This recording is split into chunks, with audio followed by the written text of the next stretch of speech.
I have had this blow dryer for 8 years now, and it's considered professional grade, so I definitely can see why it has held up for so long, because I've had other blow dryers that give out after, you know, a year or two, but this one has held up for 8 years.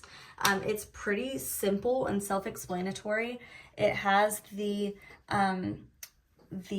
fan amount, so like how hard you want it to blow. You can adjust it 3 different levels, and then it has the heat and cool, and then it has the instant cooling. So if you want a sudden blast of cool air to help your hair stay in place, then you can blast it. So this has just been a really solid and dependable blow dryer.